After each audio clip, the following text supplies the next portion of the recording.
All right, well, what an honor and privilege it is to have this platform to share some thoughts and reflections with you all. I want to start off by expressing my gratitude to Dr. Exline and Dr. Abraham for what's already been a really thought-provoking start to our symposium, as well as to Dr. Strawn and Chantal, all the event coordinators, for this really incredible effort. And I'm really looking forward to what days 2 and 3 have in store for us. All right, supernatural attribution, hearing the voice of God, messages from the devil, fate, destiny, karma. I love that we get to talk about this. Although I was joking with my husband, who's heard way too much about super attribution or supernatural attribution in the last few days, that if I had to make a list of some fail-proof ways to quickly end a conversation with a stranger, messages from the devil would probably top that list. But here we are, and not only are we not shying away from this conversation, but we are leaning in. And I think that's the privilege of being at Fuller, that we get to have these conversations. And as Dr. Exline highlighted, this isn't just a theoretical conversation. This has real clinical significance for us as clinicians as well. So Dr. Exline, your research on this topic is so thorough and extensive. It was really hard, challenging to find anything meaningful to add to this content, but I'm up here, so I'm going to try anyways. So in my time with you all, I'd like to share 3 points of reflection.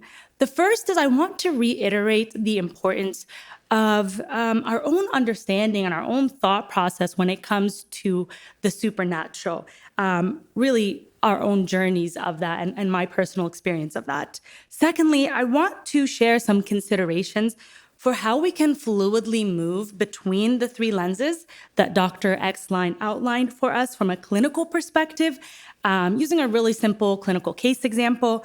And then lastly, I want to share some brief reflections on ways that we can intentionally create a space for our clients to feel invited to explore their thoughts and beliefs on the supernatural. Okay, so starting with my own experience of the supernatural. I come from a Coptic Orthodox Christian tradition. For those of you who are unfamiliar with the word Coptic, that means Egyptian, and this is Egypt pre-Arab conquest, before the introduction of the Arabic language. And the Coptic language is still around to this day and can be found in the hymnology of the Coptic Church. So that's just a little history. And the Orthodox Church has really ancient roots. It is a church that is both apostolic and sacramental. But as it relates to this conversation, is a church that's really in touch with the mystery of the Christian faith. And what that meant for me growing up was that speaking about the supernatural, even though we didn't call it supernatural attribution, was a part of everyday life. As C.S. Lewis once said, the supernatural is not remote and abstruse. It is a matter of daily and hourly experience, as intimate as breathing. And that was really my experience growing up, speaking to the saints, hearing the stories of the desert fathers and mothers who lived in the Egyptian desert. They were the hermits and the ascetics of our time, and their battles and victories over demonic forces, apparitions of St. Mary, miraculous events, big and small. They were a part of everyday life. And oddly enough, it wasn't until my family immigrated from Egypt to the United States that I began to feel my experience with the supernatural as something other. And that was a really alienating experience for me. And so why am I sharing this? Well, I first wanted to highlight the significance of a global perspective when talking about supernatural attribution. I think something that Dr. Exline definitely touched on. For many people around the world, speaking about the supernatural is as natural as talking about the weather. And that's also in some of the literature that you cited, Dr. Exline. Secondly, my personal experience wrestling with supernatural attribution created quite a bit of spiritual dissonance for me.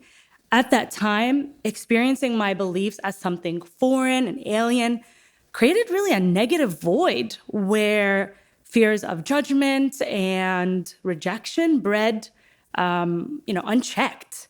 So in turn, I think I closed that part of my spiritual experience off from the world, something that I think many of us can relate to at times. And so, practically speaking, I think what that meant is that I guarded a lot of those spiritual beliefs, some that were healthy and spiritually sound, others that were negative and distressing, even from my closest circle. At the time, I didn't have a community where those thoughts were invited and treated with genuine care and curiosity, as I do now. And that was challenging. And I would have been a much healthier person to have had it. And so, for those of us in the room who have the influence to create those spaces, we have a unique calling and responsibility, really an obligation to not only intentionally create, but sustain areas where our peers, clients, students can come as they are, with license to explore and wrestle with those thoughts and beliefs freely. In doing so, we equip those around us to also hold that space for others. As John H. Shar once said, the future is not some place we are going to, but one we are creating. The paths are not to be found, but made. And the activity of making them changes both the maker and the destination. Secondly, as I considered the three lenses outlined in Dr. Exline's presentation, I naturally began to reflect back on some of the clients I've had the privilege of working with in my time as a clinician, and wondered if and when I had utilized each of those three lenses: the serious mental illness lens, the psychological, and the supernatural. It didn't take long for me to land on one particular case that I was asked to consult on some years back that highlights the challenge of case conceptualization and best practices when talking about the supernatural. This was one of those referrals who was a friend of a friend of a friend. And so, for the sake of anonymity, I've changed some identifying information to protect privacy, but I'll share with you a brief synopsis. I was asked to meet with a man who, at the time, I was told was experiencing serious spiritual warfare. In addition, his spouse was on the verge of leaving the marriage and felt helpless to effect change in the situation. I, of course, was intrigued by the idea of spiritual warfare and what they meant by that, but also a little uncertain of what I was getting myself into. But I figured I'd be up for the challenge. You know, it's good to be a little green sometimes. And so, as I met with him and invited him to share his story, a really heart-wrenching narrative began to unfold. At a young age, this client had experienced pervasive sexual abuse after being initiated into a satanic cult by a trusted family member. I'll spare you the details of all of that, but needless to say, that experience created a host of other issues, physically, psychologically, relationally, and spiritually. After some time meeting with him, it was evident the client was working through complex trauma, was presenting with, again, a host of psychological issues, and in my personal opinion, was fighting a very real spiritual battle. I would leave each of our meetings with a heavy conviction that there truly was a spiritual battle for this precious person's soul, which was scary at times. In most of our conversations, I was heartbroken, and at other times I was actually uneasy, and was a little uncertain of how I would be of any real assistance to someone whose experience with the supernatural was so dark and intimidating and different than mine, even though I was really comfortable talking about the supernatural. It's the specialization of my practice. And so I sat, I prayed, I consulted, I wrestled with the layered nature of this client's experience. On the one hand, approaching this from a mental illness perspective would have been fitting. The client would leave home for days at a time with little to no memory or recollection of his experience. And that could be labeled by some as psychosis or breaks from reality.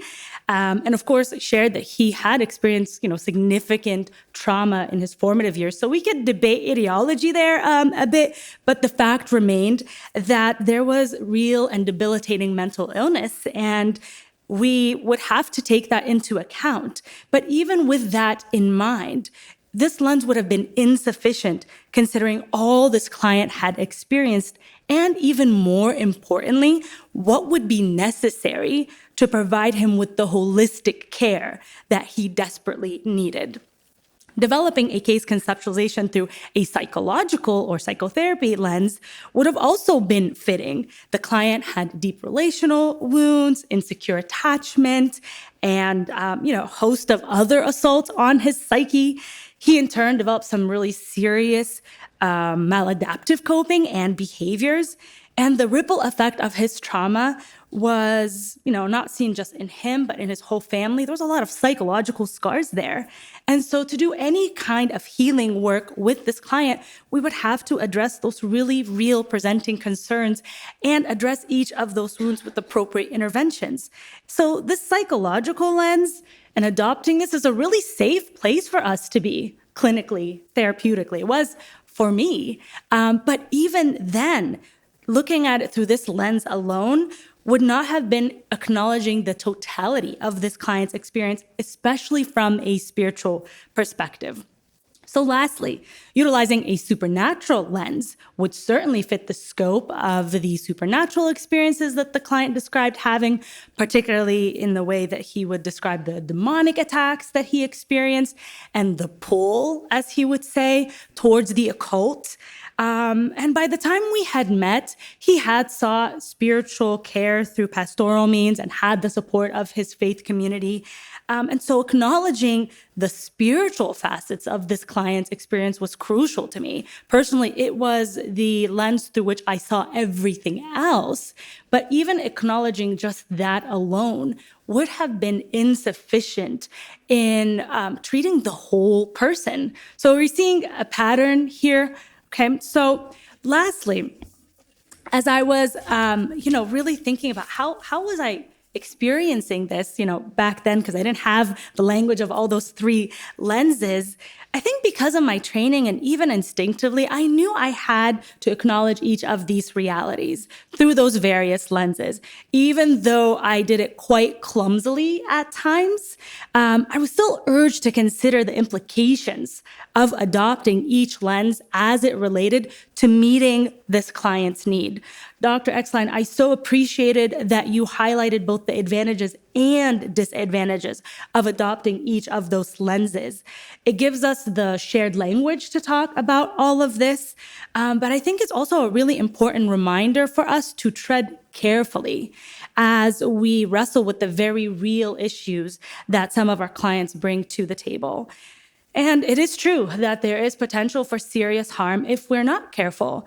But I also believe with intentionality in considering all three lenses and giving each their proper place, we can create a space where our clients feel honored in their experience. And that also brings about healing and transformation.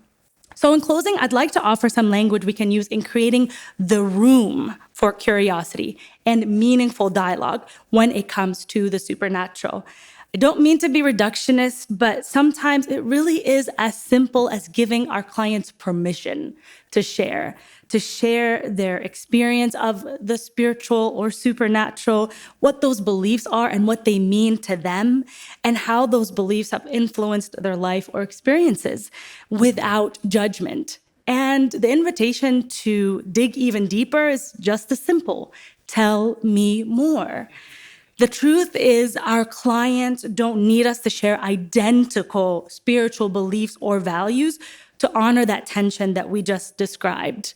What they do need is for us to hold the space for genuine and careful interaction that doesn't minimize or discount the spiritual or supernatural and their experience of it. It's in that space that we can invite the presence of God, and we ourselves can be a healing presence, and for us to be a witness to the miraculous and restorative work of the Spirit. As C.S. Lewis reminds us, miracles are a retelling in small letters of the very same story written across the whole world in letters too large for some of us to see.